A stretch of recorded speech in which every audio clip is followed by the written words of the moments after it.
Bismillahirrahmanirrahim. Assalamualaikum warahmatullahi wabarakatuh. Talking about the enjoining good and forbidding wrong. In hadith narrated by Tamim ad-Dari radhiyallahu anhum, the Prophet sallallahu alaihi wasallam said, religion is sincere advice. This means sincerely aspiring goodness for the other by enjoining what is good and forbidding what is bad in an ethical manner.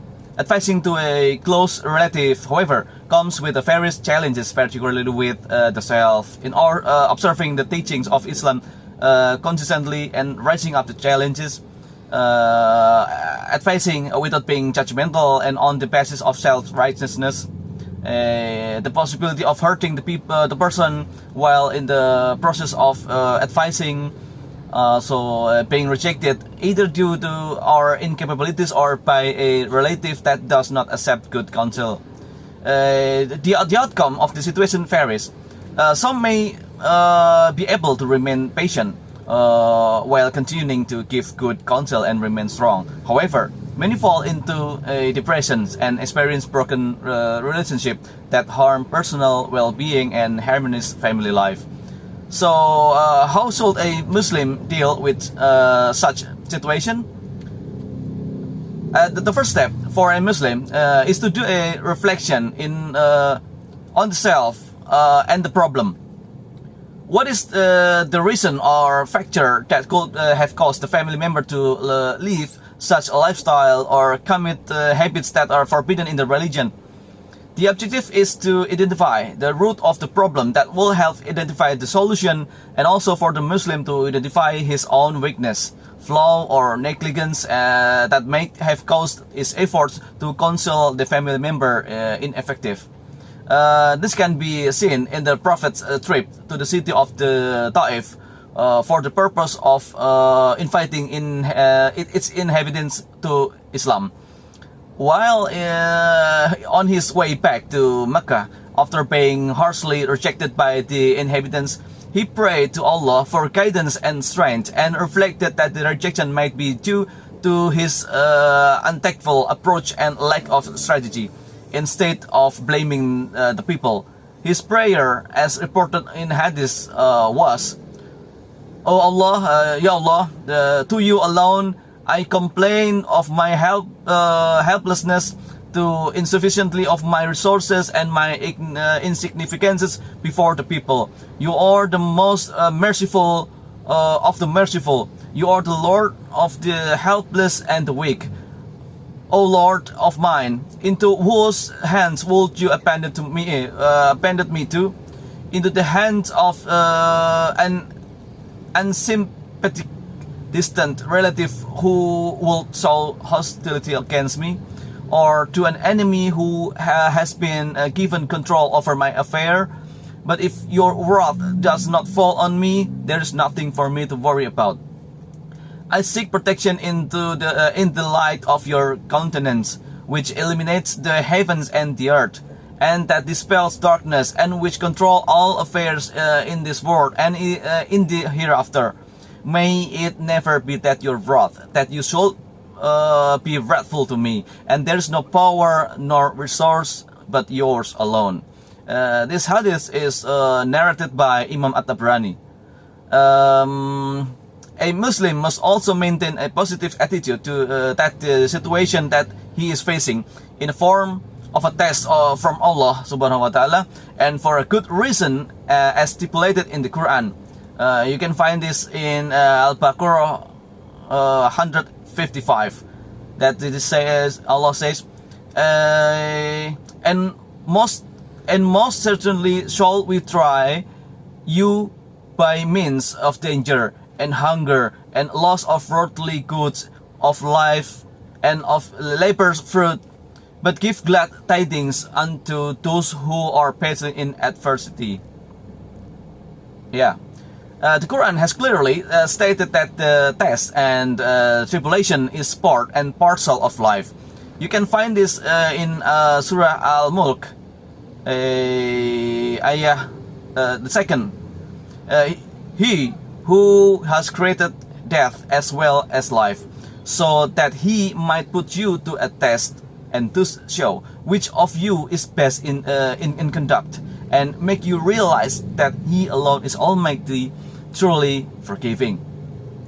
And some of life's tests come from immediate family members. You can find this in Quran, At-Tagabun, ayah 14, 15. That is, Allah says, "O you who have attained to faith, behold, some of your spouses and your children are enemies unto you, so beware of them. But if you pardon their fault and forbear and forgive them, behold, Allah will much forgiving, a dispenser of grace." Although life's test comes with challenges and hardship, it also opens opportunities for gaining Allah's pleasure. If a Muslim maintains patience and strives to his best ability to overcome it, this positive attitude is consistent with the teaching of Islam that Muslims should strive to maintain good faith toward Allah Subhanahu wa Taala, as mentioned in Hadith. You can find this hadith that narrated by Imam Al-Bukhari. Rasulullah is said, Allah said, "I am to my slave as he thinks of me." I am able to do for him what he thinks I can do for him. Also, you need to look into lesson from the stories of Prophet alayhi salam. The Quran, in the primary reference book for Muslim in all life challenges, in the context of the problem being discussed, the Quran has narrated stories of prophets as best examples, like inspiration for Muslim. There are stories of prophets dealing with their close family member who commit grave sins, and some others rejected the call to Tawhid and choose to be on the side of disbelievers. Like, Prophet Adam alayhi salam, his son Qabil disobeyed Allah's instruction on offering sacrifice and murdered his brother. You can find this in Al-Ma'idah ayah 27 to 30. Also, Prophet Nuh alayhi salam, his wife and son rejected his faith and perished with disbelievers. You can find this in like Surah Al-Hud ayah 42 and At-Tahrim ayah 10. Yeah. You can find this Prophet Lut alayhi salam. You can understand in the story that his wife is refusing to accept the call to faith and perish with the disbelievers too. Like you can find this in At-Tahrim ayah 10. And also like Prophet Ibrahim alayhi salam, his father chose to reject his call of faith. You can find this in Quran, Surah Al-An'am ayah 74 or maybe 74 inshallah. Prophet Yaqub alayhi salam, his children's conspiracy caused tremendous hardship to his son Prophet Yusuf alayhi salam. And the last, you can find the story, the Tariq of Prophet Muhammad sallallahu alaihi wasallam. Like his uncle Abu Talib refuses to accept his prophetic message. You can find this in many Quran verses like Surah Al-Qasas ayah 56. Yeah, 56. In addition, there is also a story of Asiyah, wife of Pharaoh. Asiyah, wife of Pharaoh, in the Quran, who believed in Allah secretly, while his husband was staunch opponent of Prophet Musa.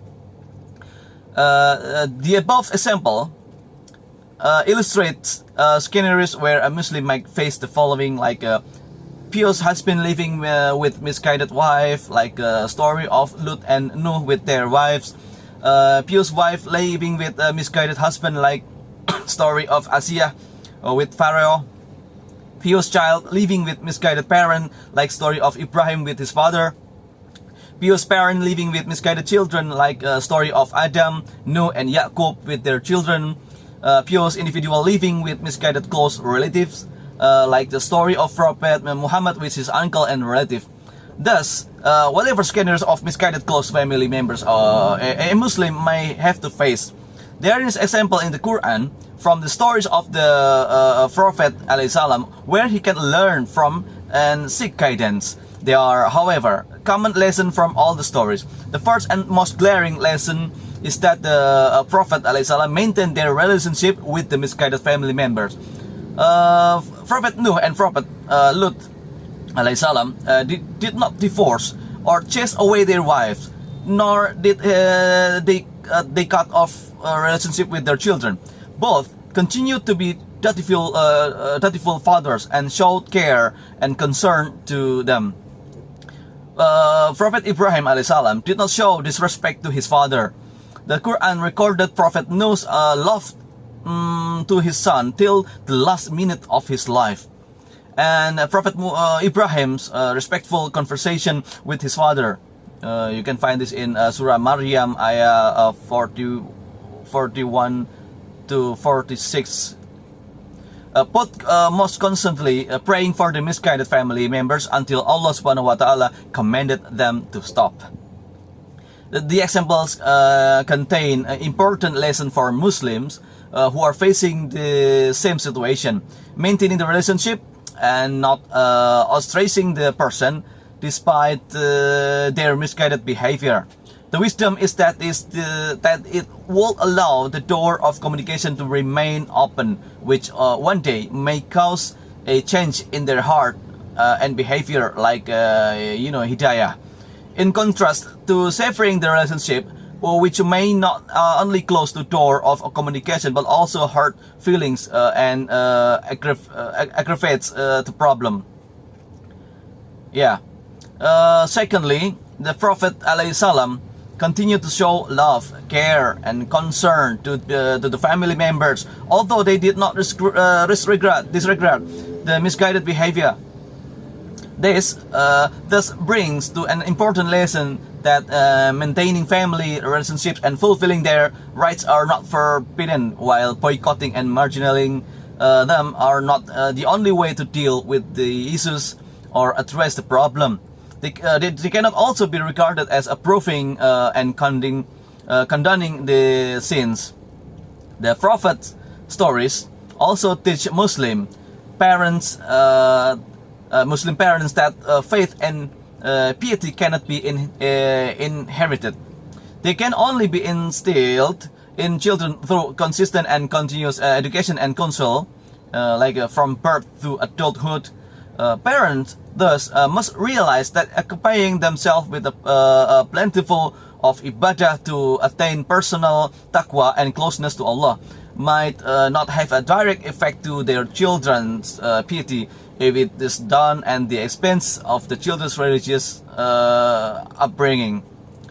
So it is important to note that merely maintaining a positive relationship and showing love and care may have an intended effect. Instead of realizing that mistake and taking steps to change, the family member may regard it as acceptance and thus continue with the misguided behavior. So we just pray to Allah, our family, just may Allah still give all the rahmat and barakah to our family. So Allah is also give us strength to maintaining our da'wah to our family. This is Satya Widharma speaking, and wassalamualaikum warahmatullahi wabarakatuh.